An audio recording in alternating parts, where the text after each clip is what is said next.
ഇന്ത്യയുടെ അടികൊണ്ട് മാളത്തിലൊളിച്ച പാകിസ്ഥാൻ വീണ്ടും രംഗത്തിറങ്ങിയിരിക്കുകയാണ്. ഇപ്പോൾ സൗദി അറേബ്യയെ അങ്ങ് രക്ഷപ്പെടുത്താനാണ് ഇറങ്ങിയിരിക്കുന്നത്. ഞങ്ങളുടെ കയ്യിലുള്ള ആണവായുധങ്ങൾ ഞങ്ങൾ സൗദിക്ക് നൽകുമെന്നാണ് പാകിസ്ഥാൻ പറയുന്നത്. വല്ലതും മിച്ചമുണ്ടോ? ഗാന്ധാരി വിലാപം പോലെ വിലപിച്ചുകൊണ്ടിരുന്ന, മുറിവുകളൊക്കെ നക്കിത്തുടച്ചുകൊണ്ടിരുന്ന പാകിസ്ഥാൻ ഇപ്പോൾ വീണ്ടും മസിൽ പിടിക്കാൻ തുടങ്ങിയിരിക്കുക. കാരണം കഴിഞ്ഞ ദിവസം പാകിസ്ഥാൻ പ്രധാനമന്ത്രി ഷഹബാസ് ഷെരീഫും അതുപോലെ തന്നെ സൗദി കിരീടാവകാശിയായിട്ടുള്ള മുഹമ്മദ് ബിൻ സൽമാൻ ഇവർ തമ്മിൽ ഒപ്പിട്ട ഒരു കരാർ പ്രകാരം ഇരു രാജ്യങ്ങൾ ഒന്നിനെ മൂന്നാമതൊരു രാജ്യം ആക്രമിച്ചു കഴിഞ്ഞാൽ ആ ആക്രമണം ഇരു രാജ്യങ്ങൾക്കുമെതിരെയുള്ള ആക്രമണമായി കണക്കാക്കും. എന്ന് പറഞ്ഞാൽ നേറ്റോ സഖ്യം പോലെ സമാനമായ രീതിയിൽ പ്രതികരിക്കും. നേറ്റോ സഖ്യത്തിലുള്ളത് നമുക്കറിയാം. അമേരിക്ക, ബ്രിട്ടൻ, ഫ്രാൻസ്, ജർമ്മനി തുടങ്ങിയ രാജ്യങ്ങളാണ്. തുർക്കിയും അതിലുണ്ട്. അതുപോലുള്ള ശക്തമായിട്ടുള്ള രാജ്യങ്ങളാണ്, അതിശക്തമായ രാജ്യങ്ങളാണ്. അവർ വിചാരിച്ചിട്ട് പോലും റഷ്യയെ തോൽപ്പിക്കാൻ ഇതുവരെ കഴിഞ്ഞിട്ടില്ല. അതിനു വേണ്ടിയിട്ട് പലതരത്തിലുള്ള സാങ്ഷൻസും ഒക്കെ ഏർപ്പെടുത്തിക്കൊണ്ടിരിക്കും, ഉപരോധങ്ങളും ഒക്കെ. എന്നിട്ട് പോലും ഒരു ചുക്കും വലുതായിട്ട് ചെയ്യാൻ കഴിയുന്നില്ല. അപ്പോൾ ഈ സഖ്യത്തിനൊന്നും വലിയ പ്രസക്തി ഇപ്പം ഇല്ല എന്നുള്ളതാണ് കാര്യം. ഇങ്ങനെയൊക്കെ കരാറൊക്കെ ഇപ്പെടുന്നൊരു ഭീതി കൊണ്ടാണ്. സൗദി അറേബ്യയുടെ ഒരു ഭീതി, ഖത്തറിൽ സംഭവിച്ച പോലെ ഒരു മിസൈൽ ഇസ്രായേൽ എന്ന് പറയുന്ന രാജ്യം ഇട്ട് കഴിഞ്ഞാൽ തരിപ്പണമായി പോവും എന്നുള്ളൊരു തോന്നലിനും പേടിയിൽ നിന്നുമാണ് ഇങ്ങനെയുള്ള കരാറുകൾ ഉണ്ടാവും. അപ്പോൾ അങ്ങനെ ഒന്നായിട്ടേ കണക്കാക്കേണ്ടതുള്ളൂ. ഇപ്പോൾ അതിൽ പറയുന്ന പ്രധാനപ്പെട്ട ഒരു കാര്യം, പാകിസ്ഥാൻ ആണവായുധം കൊടുത്ത് സഹായിക്കുക. അതിനെവിടെ പാകിസ്ഥാൻ്റെ കയ്യിൽ ആണവായുധം? ഒരു ചുക്കുമില്ല. അഥവാ എന്തെങ്കിലും ഉണ്ടായിരുന്നെങ്കിൽ ഇന്ത്യ തകർത്ത് കഴിഞ്ഞു. അതുകൊണ്ടാണ് മോദി പറയുന്നത്, ആണവായുധ ഭീഷണിയൊന്നും ഇന്ത്യയുടെ നേരെ നിങ്ങൾ നടത്തേണ്ടതില്ല. അർത്ഥമുള്ള വാക്കുകളാണ് പറയുന്നത്. അത് വെച്ചുകൊണ്ട് ഇന്ത്യയോടെ കളിക്കേണ്ടത്. ഇതുവരെ മൻമോഹൻ സിംഗ് വരെയുള്ള ഗവൺമെൻറ്റുകൾ ആണവായുധം ഉള്ള രാജ്യമാണെന്ന് വിചാരിച്ചാണ് പേടിച്ച് എന്ത് തോന്നിയവാസങ്ങൾ അവർ കാണിച്ചാലും മിണ്ടാതിരുന്നത്. ഇതിപ്പോൾ അതല്ല. നമ്മളുടെ ശക്തി എന്താണെന്ന് നമ്മൾ ശക്തിയായിട്ട് തന്നെ തെളിച്ച് കഴിഞ്ഞിട്ടുള്ള കാര്യം. ഒരു കരാറിൻ്റെ ബലത്തിലല്ല അത് ചെയ്തിരിക്കുന്നത്.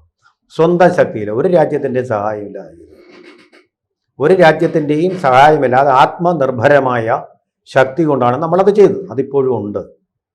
ഒരു സൗദി അറേബ്യയും പാകിസ്ഥാനും കൂടി കൂട്ടിച്ചേർന്നെന്ന് വിചാരിച്ച് നടക്കില്ല. ഇത് ഇന്ത്യക്കെതിരായിട്ടുള്ളൊരു സഖ്യമല്ല. അതാണ് നമ്മൾ മനസ്സിലാക്കേണ്ട കാര്യം. ഖത്തറിൽ മിസൈൽ പതിച്ചു. സാധാരണഗതിയിൽ ഇക്കാര്യത്തിൽ ഏത് രാജ്യം ഇങ്ങനെ ആക്രമിച്ചോ ആ രാജ്യത്തെ ആക്രമിച്ച് തിരിച്ചടിക്കുന്ന അമേരിക്കയാണ്. അതുകൊണ്ടാണ് അമേരിക്കയുമായിട്ടുള്ള സൗഹാർദ്ദം ഇവർ ഇത്രയും കാലം നീണ്ടതാണ് വെച്ച് പുലർത്തിപ്പോകുന്നത്. എന്ത് പരാതി ഉണ്ടെങ്കിലും അവരുടെ രക്ഷകൻ എന്ന് പറയുന്നത് ബീഹാറിലെ പപ്പു യാദവ് എന്ന് പറയുന്നത് പോലെ, ആക്രമണ പോലീസിലല്ല അവിടുത്തെ ആൾക്കാർ പറയുന്നത്, പപ്പു യാദവിനോടാണ് പറയുന്നത്. അതുപോലെ അമേരിക്കയോടാണ് പറഞ്ഞുകൊണ്ടിരുന്നത്. അപ്പം മസ്ലുമൊക്കെ കാണിച്ചാൽ നീ അങ്ങനെ ചെയ്തോടാന്ന് പറഞ്ഞൊരു ഒറ്റ അട്ടിയും വെച്ചു.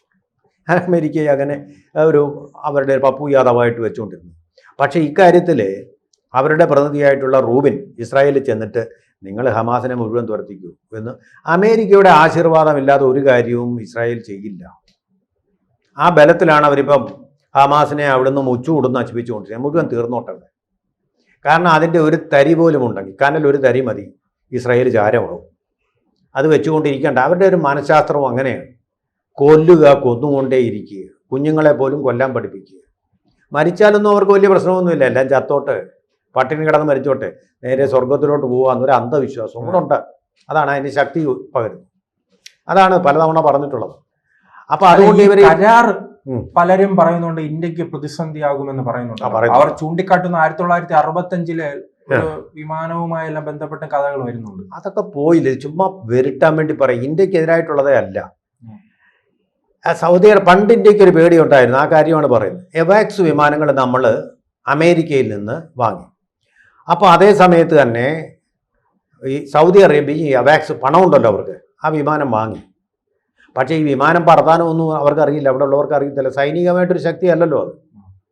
അപ്പോൾ പാകിസ്ഥാൻ അവരെ ചെന്ന് ഇത് പറപ്പിക്കാൻ വേണ്ടിയിട്ട് പഠിപ്പിച്ചു. അപ്പോൾ അവർ തമ്മിൽ എന്തെങ്കിലും ഉരുത്തിരിഞ്ഞിട്ട് ഇന്ത്യക്കെതിരായിട്ട് വരും. ഒരു ചുക്കും സംഭവിച്ചില്ല. പാകിസ്ഥാൻ്റെ ശരിക്കും കഴുത്തിന് കയറി പിടിച്ചു ലാൽ ബഹദൂർ ശാസ്ത്രി യുദ്ധത്തിൽ. ഇന്ത്യയാണ് ജയിച്ചത്. പിന്നെ റഷ്യയിൽ താഷ്കൻഡിൽ പോയൊരു കരാറിൽ നമ്മൾ സമാധാനം തുടരാമെന്ന് വിചാരിച്ചിട്ട് ഒരു കരാറിൽ ഒപ്പിടാൻ നിർബന്ധമായി. കാരണം അന്ന് ഇത്രയും വലിയ സാമ്പത്തിക ശക്തിയല്ല ഇന്ത്യ. ഒരു ദിവസം പട്ടിണി പോലും കിടക്കേണ്ടി, കാരണം അരിയും മണ്ണെണ്ണയൊന്നും കിട്ടാതെ വന്നു. അപ്പോൾ ഒരു ദിവസം പട്ടിണി കിടക്കാൻ ശാസ്ത്രി തന്നെ ആഹ്വാനം ചെയ്തു. ലാൽ ബഹദൂർ ശാസ്ത്രിയായിരുന്നു അന്ന് പ്രധാനമന്ത്രി. അദ്ദേഹം സ്വതേ ദരിദ്രമായ ഒരു കുടുംബത്തിൽ നിന്ന് വന്ന ആളാണ്. ആ പ്രധാനമന്ത്രി സ്വതേ പട്ടിണിക്കാരന് അദ്ദേഹത്തിൻ്റെ വീട്ടുകാരോടും പറഞ്ഞു. അല്ലാതെ ഈ രാഹുൽ ഗാന്ധിയെ പോലെ സുഖിക്കാൻ പോവുകയല്ല അദ്ദേഹം ചെയ്തത്. ഇന്ത്യക്കാരെ പട്ടിണി കിട്ടുകൊണ്ട് അദ്ദേഹത്തിന്റെ കുടുംബം മുഴുവൻ ഒന്ന് പട്ടിണി കിടന്നു. നിങ്ങൾ നേപ്പാൾ മോഡൽ കലാപം ഇന്ത്യയിൽ ഉണ്ടാക്കും, ഞാൻ മലേഷ്യയിൽ പോയിട്ട് വരട്ടെ.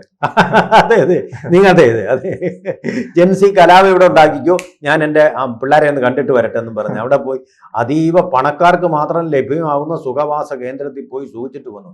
ഉളുപ്പുണ്ടോ ഈ മനുഷ്യന്? എന്നിട്ട് ഇന്ത്യയിൽ വോട്ട് ചോരി എന്ന് പറഞ്ഞ് ടക്കുക, നാണമില്ലാത്ത. അല്ല, അദ്ദേഹത്തെ പറ്റി പറയാതിരിക്കാൻ നമ്മുടെ മൂഡ് പോകും. അതുകൊണ്ട് പിന്നെ അങ്ങനെ അവാക്സ് വിമാനം വാങ്ങിച്ചു കഴിഞ്ഞാൽ ഭീഷണിയാവുമോ എന്നൊരു പേടി 1980-കളിൽ ഈ സൗദി അറേബ്യ അമേരിക്കയിൽ നിന്ന് കരസ്ഥമാക്കിയപ്പോൾ ഉണ്ടായി. എന്ന് പറഞ്ഞാൽ അവാക്സ് ഇച്ചിരി അപകടകാരിയാണ്. എന്താണെന്നറിയാം, പറക്കും അണ്ണാൻ എന്നൊക്കെ പറയുന്ന പോലെ പറക്കും റഡാറാണ്. റഡാർ സാധാരണ നമ്മൾ ഭൂമിയിൽ സ്ഥിരമായ ഒരിടത്ത് വെക്കുകയാണല്ലോ. ഈ വിമാനത്തിൽ തന്നെ ഈ റഡാറുണ്ട്. വിമാനത്തിലിരുന്നാൽ കാണാൻ ശത്രു വിമാനങ്ങൾ വരുന്നു. അതാണ് അതിൻ്റെ ഒരു പ്രത്യേകത. അപ്പോൾ അത് വലിയ തന്ത്രപ്രധാനമായ വിമാനമാണ്. ഇത് ഇന്ത്യക്കെതിരെ ഇനി പ്രയോഗിക്കുമെന്ന് 80-കളുടെ പേരിലാണ്. പക്ഷേ ആ ജനറേഷനൊക്കെ പോയി. ഓരോ വർഷവും ഈ നമ്മുടെ മൊബൈൽ ഫോണിൻ്റെ കാര്യം പറയുന്നത് പോലെ പുതിയ പുതിയ ജനറേഷൻസ് ഇങ്ങനെ വന്നുകൊണ്ടിരിക്കുക. സ്റ്റേറ്റ് ഓഫ് ദി ആർട്ട് ടെക്നോളജിയിൽപ്പെട്ട സാധനങ്ങൾ വന്നുകൊണ്ടിരിക്കുക. അങ്ങനെയാണ് നമ്മൾ വളരെ പ്രധാനപ്പെട്ട റഫാൽ വിമാനങ്ങൾ വാങ്ങി സ്വന്തമാക്കിയത്. അത് നിർണായകമായ പങ്ക് വഹിച്ചിരുന്നു ഓപ്പറേഷൻ സിന്ദൂറിൽ. അതിപ്പോൾ ഇന്ത്യക്ക് സ്വന്തമായിട്ടുണ്ട്. ഇത് പാകിസ്ഥാനും ഇല്ല, സൗദി അറേബ്യയ്ക്കും ഇല്ല, ഇനി ഇതുവരെ വാങ്ങിച്ചിട്ടില്ല. അതിനാണ് രാജകുമാരൻ വലിയ ആരോപണങ്ങൾ ഉന്നയിച്ചതിൻ്റെ റഫാൽ അഴിമതി എന്ന് പറഞ്ഞു. കാരണം ഇന്ത്യ ശക്തമാവുമെന്നറിയാം. അത് വന്നു കഴിഞ്ഞാൽ പാകിസ്ഥാൻ ഇന്ത്യയെ തോൽപ്പിക്കാൻ പറ്റില്ലെന്നറിയാം. പാകിസ്ഥാൻ്റെ കൈകൊണ്ട് ഇന്ത്യക്ക് ഒരു തോൽവി കിട്ടണം, അതാണ് രാജകുമാരൻ്റെ ആഗ്രഹം. അങ്ങനെ തോറ്റു കഴിഞ്ഞാൽ മോദിയുടെ ഈട് പോവും, എനിക്ക് പിന്നെ പ്രധാനമന്ത്രിയാണ്. ഇതാണ് ലക്ഷ്യം. പിന്നെ അതുപോലെ തന്നെ MiG-29 ഈ വിമാനമൊക്കെ ഇന്ത്യ സ്വന്തമാക്കിയിരുന്നു. MiG-29 പിന്നെ കാലഹരണപ്പെട്ടു. അത് കഴിഞ്ഞിട്ട് മിറാഷ് 2000 ഇന്ത്യ പാകിസ്ഥാൻ ബംഗ്ലാദേശ് വിമോചന യുദ്ധത്തിൽ വലിയ നിർണായക പങ്ക് വഹിച്ച ഒരു വിമാനമാണത്. അതുപോലെ സുഖോയ് 30, ഇതുകൂടാതെ നാറ്റ് വിമാനം, അതും ഇന്ത്യ പാകിസ്ഥാൻ യുദ്ധത്തിൽ നിർണായക പങ്ക് വഹിച്ചത്. പക്ഷേ അതൊക്കെ ഇനിയും നമുക്ക് പറത്തി യുദ്ധം ജയിക്കാനേ പറ്റില്ല. കാരണം ആ തലമുറയിൽപ്പെട്ട യുദ്ധവിമാനങ്ങളൊന്നും ഇപ്പോൾ അതിനേക്കാൾ അഡ്വാൻസ്ഡ് ആയിട്ടുള്ള ടെക്നോളജി ഉള്ള വിമാനങ്ങളാണ് ഇപ്പോൾ വരുന്നത്. ഹൈപ്പർസോണിക്, സൂപ്പർസോണിക്കും കഴിഞ്ഞ് ഹൈപ്പർസോണിക്കിലേക്ക് എത്തി. അതായത് ശബ്ദത്തിൻ്റെ 7 ഇരട്ടി വേഗം. സൂപ്പർസോണിക് എന്ന് പറഞ്ഞാൽ ശബ്ദത്തിനേക്കാൾ വേഗം ഉണ്ടെന്നേ ഉള്ളൂ.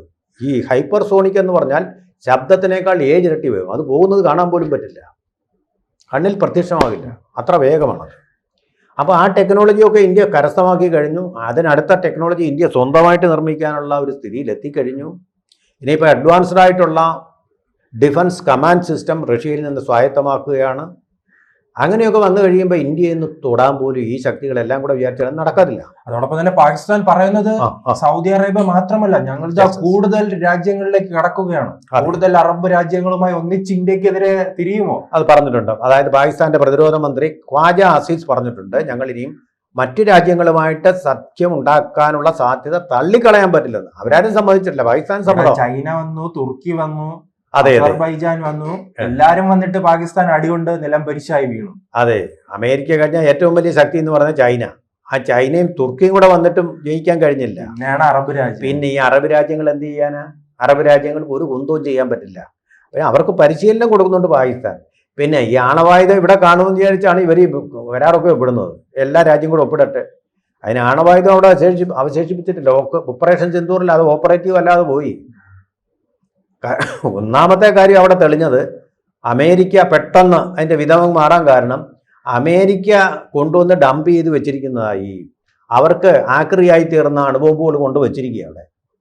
അല്ല, സ്വന്തമായിട്ട് നിർമ്മിച്ച ഒന്നുമില്ല. ചുമ്മാതൊരു ഈ പഴയ കാർ പോർച്ചുകളിലൊക്കെ നേരത്തെ കാറിന് നല്ല വാങ്ങിക്കാൻ ശേഷിയില്ലാത്തവർ വർക്ക്ഷോപ്പിൽ നിന്ന് ഒരു കാർ എടുത്തുകൊണ്ട് കാർ എടുത്തുകൊണ്ട് വന്ന് ഷോ കാണിക്കാൻ വെക്കുന്ന പോലെ വെച്ചിരിക്കുന്ന ആണവായുധങ്ങളേ ഉള്ളൂ. അതുകൊണ്ട് നിങ്ങൾ യുദ്ധം ഇസ്രായേലിനെ ജയിക്കാമെന്ന് ഈ അറബ് രാജ്യങ്ങൾ വിചാരിച്ചിട്ടുണ്ടെങ്കിൽ അത് നമ്മുടെ രാഹുൽ ഗാന്ധിയുടെ ബുദ്ധിയാണ് അവിടെ പ്രവർത്തിക്കുന്നതെന്ന് മാത്രമേ പറയാനുള്ളൂ. അതുകൊണ്ടൊന്നും ഒരു കാര്യമില്ല. ഇന്ത്യയെ തൊടാനുള്ള ശക്തിയൊന്നും അതുകൊണ്ട് നേടാം. പക്ഷേ പാകിസ്ഥാൻ അമേരിക്കയുമായിട്ടൊരു കരാർ ഒപ്പിട്ടാൽ നമ്മൾ പേടിക്കണം, തീർച്ചയായിട്ടും പേടിക്കണം. പക്ഷേ സൗദിയുമായിട്ടുള്ള കരാർ പേടിക്കണ്ട. സൗദി എന്ന് പറഞ്ഞാൽ ഇതിനെയൊക്കെ നേരിടാനുള്ള കരുത്ത് അമേരിക്കയ്ക്കുണ്ട്. സൗദിയുമായിട്ടുള്ള കരാറും വെച്ചുകൊണ്ട് ഇന്ത്യയോട് യുദ്ധം ചെയ്യാൻ വന്നാൽ അമേരിക്ക ഇന്ത്യയോട് കൂടെ നിൽക്കും. ബ്രഹ്മോസ് വേണ്ട, ചെറിയ മിസൈലുകൾ മതിയല്ലേ? അതെ അതെ. അതുകൊണ്ട് ഇത് കാര്യമൊന്നുമില്ല. ഇനിയിപ്പോൾ പാകിസ്ഥാൻ ഉയർത്തെണീക്കണമെങ്കിൽ ഒരു 10 വർഷമെങ്കിലും കഴിയണം. അപ്പോഴത്തേക്കും ലോക സാഹചര്യങ്ങളൊക്കെ മാറും. ഇപ്പോൾ ഈ നവംബറിൽ കരാർ ഒപ്പിടുന്നതോടുകൂടി ഇന്ത്യയും അമേരിക്കയും തമ്മിൽ അടുക്കുമെന്നാണ് എനിക്ക് തോന്നുന്നത്. അങ്ങനെയാണെങ്കിൽ ചാബഹാറിൻ്റെ കാര്യത്തിൽ വീണ്ടും ഒരു ഇളവും കൂടെ കിട്ടും. കിട്ടിക്കഴിഞ്ഞാൽ ഇന്ത്യയെ തൊടാൻ പറ്റില്ല ഒരു രാജ്യത്തിനും. ആ രീതിയിലേക്കുള്ള ഒരു വലിയ ഷാർപ്പായിട്ടുള്ള ഗ്രോത്താണ് ഇന്ത്യ നേടാൻ പോകുന്നത്.